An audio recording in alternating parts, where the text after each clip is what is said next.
irú Akiusi wo rèé? Tinubu gba báǹkì mẹ́rin lọ́wọ́ Emefiele. Gbogbo ọmọ Nàìjíríà ní ariwo náà bá lójijì.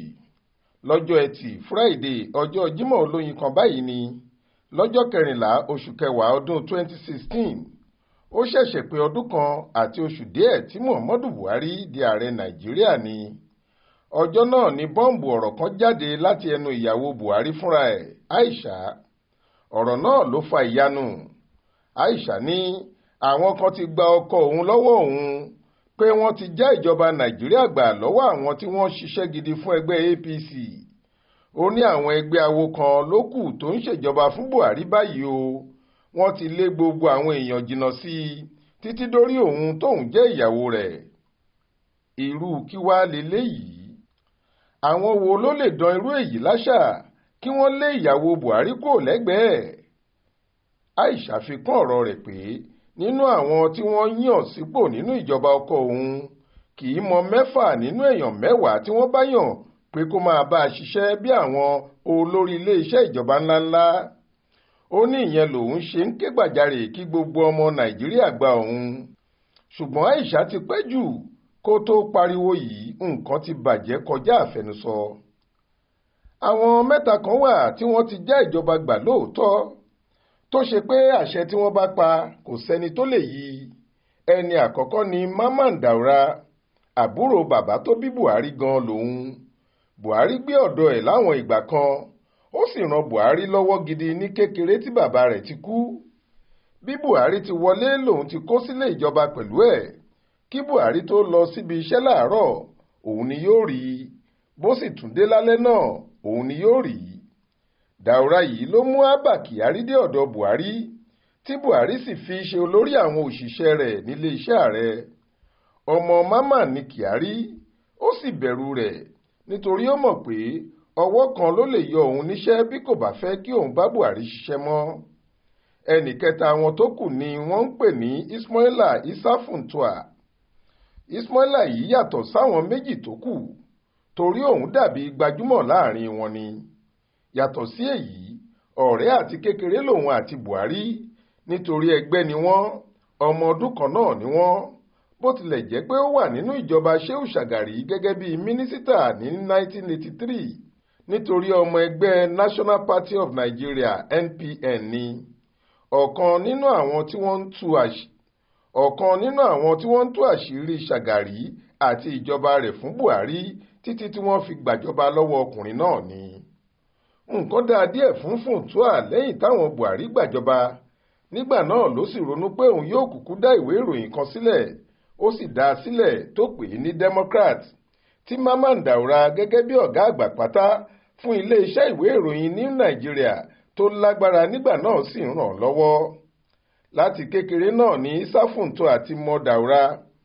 Nígbà tó jẹ́ ọ̀rẹ́ àti kékeré lòun àti Buhari. Ọmọ Katsina kan náà ni wọ́n sì jọ lọ sílé ìwé ni. Ọ̀rẹ́ yìí ni wọ́n ṣe títí dàgbàlagbà tó fi wá di pé ìjọba bọ́ sọ́wọ́ Buhari. Ṣùgbọ́n Buhari kò pẹ́ nípò tí àwọn Babangida fi lé e dànù.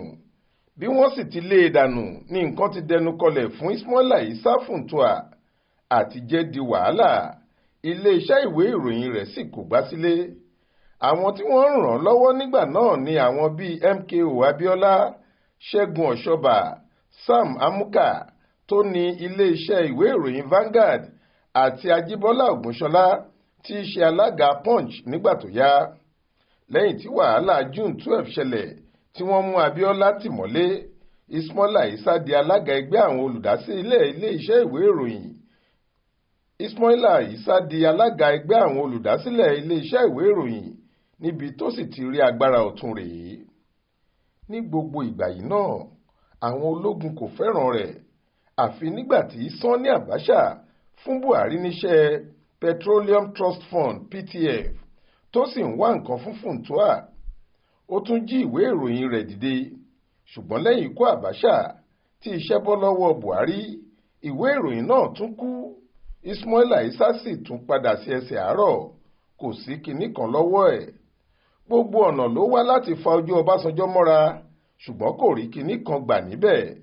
Bẹ́ẹ̀ náà sì ni láyé Yar'Adua. ṣùgbọ́n ní ayé àwọn Jonathan èrú tún já sílẹ̀ fún un tó sì kó jẹ. ṣùgbọ́n kò tó kinní kan tó fi lè ṣe ohunkóhun, ó sì wà nínú àwọn tí kò rí kọ́bọ̀ kan báyìí fún Buhari lásìkò tíyẹn ń ṣe kàmpéènì nínú ẹgbẹ́ òṣèlú All Progressives Congress APC. ṣùgbọ́n ọ̀kan nínú àwọn alátìlẹyìn ẹgbẹ́ òṣèlú CPC ni ó wà níbẹ̀ pẹ̀lú àwọn Daura tí wọ́n ń ṣe gbogbo ohun tí wọ́n lè ṣe láti ran Buhari lọ́wọ́, ṣùgbọ́n kò sówó lọ́wọ́ ẹnì kankan nínú wọn. ọ̀rọ̀ náà le fún Ismaila débi pé bí yóò lọ sí Èkó láti Àbújá, àwọn oníléeṣẹ́ bébà kan ni yóò sanwó ìrìn náà tí kò sì lè dáná kọ́bọ̀ lówó ara ẹ̀ àfi tó bá jẹ́ owó ẹgbẹ́ NPAN. bẹ́ẹ̀ ohun gbogbo lóhun Funtua, ó fẹ́ lówó, ó fẹ́ ní báńkì, ó fẹ́ ní iléeṣẹ́ GSM, ṣùgbọ́n kò san kankan fún un. bí gbogbo ẹ̀ ṣe rí rèé tí Buhari fi wọlé sípò ààrẹ Nàìjíríà ní 2015.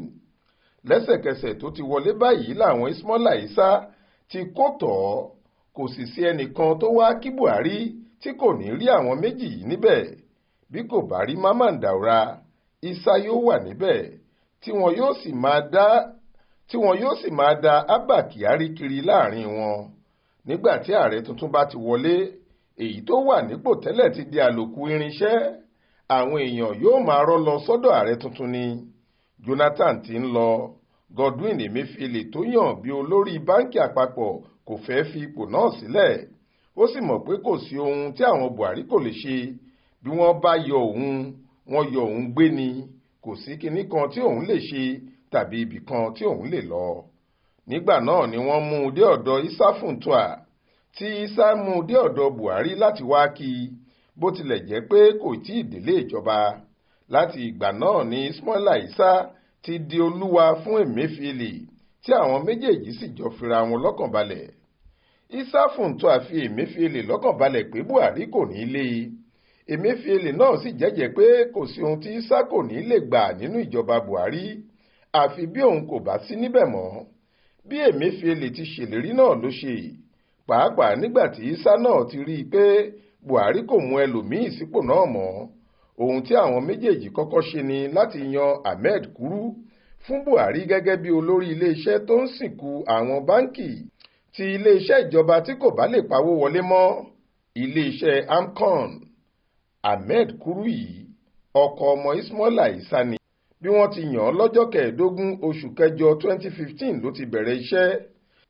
iṣẹ́ àkọ́kọ́ tó sì ṣe náà ni láti gba báńkì tó ti ṣiṣẹ́ fún bàbá ìyàwó rẹ̀. lẹ́sẹ̀kẹsẹ̀ ni wọ́n ní Keystone Bank kò jèrè mọ́, pé ó jẹ àwọn èèyàn lówó, ni AMCON bá ní òun yóò ta báńkì náà dànù ni. pẹ̀lú ọ̀tẹ̀ Emefiele ní Central Bank, AMCON gbé owó wọn kan 20 billion tó wà ní báńkì GTB lọ sí báńkì Heritage, níbi tí iléeṣẹ́ Isa Funtua àti Emefiele ní àkáǹtì sí. AMCON láwọn fẹ́ fi owó náà pamọ́ síbẹ̀, ṣùgbọ́n lẹ́sẹ̀kẹsẹ̀ ní Heritage Bank ti dá owó náà padà fún AMCON, tí wọ́n ní àwọn fi sanwó báńkì tí àwọn fẹ́ rà lọ́wọ́ wọn, ìyẹn Keystone. bí Emefiele àti Funtua ti ra báńkì odidi kan láì mú kọ́bọ̀ jáde láti inú àpò wọn nìyẹn. Emefiele ló ní báńkì, wọ́n kàn fi orúkọ Isa Funtua bójú ni. ìdí ni pé Isa ti ra iléeṣẹ́ Etisalat pẹ̀lú owó Central Bank yìí kan náà nínú oṣù kẹta 2017. ọgbọ́n tí àná Buhari dá náà ni pé Etisalat jẹ gbèsè, owó tó jẹ àwọn báńkì ti pọ̀ jù, àwọn gbọ́dọ̀ tà á ni. wọ́n ní kí Isa Funtua wá rà á, ó lóun ò lówó lọ́wọ́. Emefiele ní kó lọ yáwó níbìkan, Central Bank á ṣe onídùúró ẹ̀. nígbà tí owó náà sì kù díẹ̀, Central Bank gbé owó ńlá kan lọ sí Heritage Bank. wọ́n ní wọ́n fẹ́ fi ṣètò iṣẹ́ ọ̀gbìn agric, ṣùgbọ́n Ismaila ní báńkì kówó náà fún. owó yìí ló sì fi ra iléeṣẹ́ Etisalat láì ní kọ́bọ̀ tó jẹ́ tirẹ̀ níbẹ̀. nígbà tí nǹkan ń lọ báyìí ni Emefiele sáré dá báńkì tiẹ̀ sílẹ̀, ó pè é ní Titan Trust Bank. kò sí irú báńkì bẹ́ẹ̀ nílẹ̀ yìí rí, kò sì tún lè sírú ẹ̀ mọ́. lóòótọ́ kò fi orúkọ ara ẹ̀ sí i, bẹ́ẹ̀ òun ló gbowó kalẹ̀, ó kàn dárúkọ àwọn òyìnbó kan pé àwọn ni wọ́n rà á ni. ìgbà tí àṣírí tú tí wọ́n ń wá òyìnbó tó ní Titan Banki kiri wọn kò rẹ́nìkan. Láàrin ọdún méjì ìyẹn 2019 sí 2021 ní báǹkì náà ju àwọn tó bá lọ. Òun ló kù tó ń bá ìjọba gbowó. Owó rẹ̀ sì pọ̀ débi pé kíá ni wọ́n ra Union Bank tó wà lára àwọn báǹkì mẹ́rin tó lágbára jùlọ nílẹ̀ yìí tẹ́lẹ̀. Bẹ́ẹ̀ owó tí Titan fi ra Union Bank owó ìjọba Nàìjíríà láti Central Bank ni. Bí Emefiele ti ra Union Bank náà ló ra Polaris Bank nínú oṣù kẹwàá ọdún 2022 tí Emefiele sì ṣe bẹ́ẹ̀ di oníbáǹkì mẹ́rin: Keystone, Titan, Union Bank àti Polaris. Àwọn báǹkì mẹ́rẹ̀ẹ̀rin tí Emefiele rà yìí ní ìjọba Tinubu gbà lọ́wọ́ rẹ̀ lọ́sẹ̀ tó kọjá tí wọ́n tú ìgbìmọ̀ àwọn alákòóso báǹkì náà ká tí wọ́n sì gbé ìgbìmọ̀ tuntun tó jẹ́ tìjọba dìde. Báǹkì mẹ́rẹ̀ẹ̀rin ti kúrò lọ́wọ́ Emefiele báyìí, ó ti di tìjọba Nàìjíríà. Àdúrà tí ọ̀pọ̀ èèyàn ń ṣe báyìí ni pé Ọlọ́run kò ní jẹ́ ká tún rírú Emefiele láàrin wa.